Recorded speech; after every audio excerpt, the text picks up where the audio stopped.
Hi అండి అందరికీ. అందరూ ఎలా ఉన్నారు? బాగున్నారా? నేనైతే చాలా బాగున్నాను. ఈరోజు వచ్చేసి మన వీడియోలో ఏంటి అంటే సున్నుండలు అనేది ఎలా తయారు చేయాలనేది చూసేద్దామండి.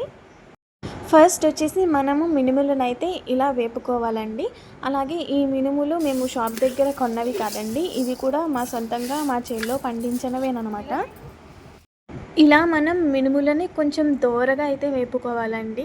అంటే ఇక్కడ ఈ కలర్ వచ్చేంత వరకు అయితే మనము వేపుకోవాలి. ఇక్కడ నేను చూపించడానికైతే ట్రై చేస్తున్నాను. కానీ కాలుతున్నాయి. వేడిగా ఉన్నాయి కదా! అవి కొంచెం చల్లారిన తర్వాత మనం ఇలా తిరగలిలో వేసుకునైతే తిప్పుకోవాలండి. ఆ మధ్యలో వేస్తూ తిప్పుకోవాలి. అప్పుడు మనకి మినుములనేవి పప్పు కింద బ్రేక్ అయ్యి కిందకైతే వస్తాయన్నమాట. చూసారా ఇలాగా? ఇప్పుడు ఇలా వచ్చిన పప్పుని మనమైతే ఒక చేటలోకి తీసుకుని విసురుకోవాలండి. ఎందుకంటే పప్పులో పొట్టు ఉంటుంది కదా! ఆ పొట్టు అనేది సెపరేట్ అయ్యి మనకి పప్పు అనేది వేరేగా వస్తుందండి. అలా వచ్చిన పప్పునైతే మనం ప్లేట్లోకి తీసుకుందాము. ఇప్పుడు మనము కొద్దిగా బియ్యాన్ని అయితే కూడా ఫ్రై చేసుకోవాలండి. ఇవి కూడా కొంచెం దోరగా అయితే అయ్యేంత వరకు వేపుకొని వాటిని కూడా మనం ఈ ప్లేట్లోకి అయితే తీసుకుందాము. ఇప్పుడు ఈ రెండిటిని బాగా మిక్స్ చేసి మనం పిండాడించడానికైతే మిల్లుకి ఇవ్వాలండి. నెక్స్ట్ వచ్చేసి మేమైతే ఇక్కడ బెల్లం కోరుతున్నామండి. కోరాలనే లేదు, చిన్న చిన్న ముక్కల కింద చేసి మిక్సీ కూడా పట్టేయచ్చు.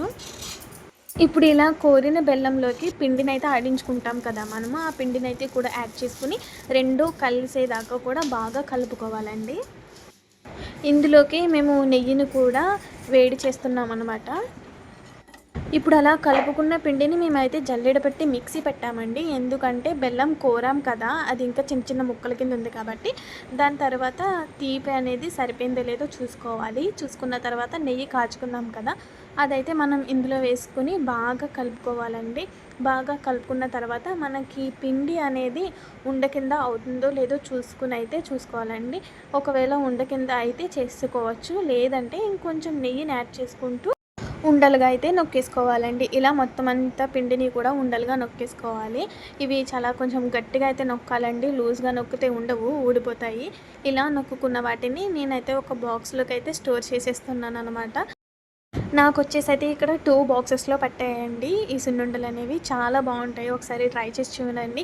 ఎంతమందికి సున్నుండలు అంటే ఇష్టమో కింద కామెంట్ చేయండి. అలాగే మన ఛానల్ని ఇప్పటివరకు సబ్స్క్రైబ్ చేసుకోకపోతే సబ్స్క్రైబ్ చేసుకోండి.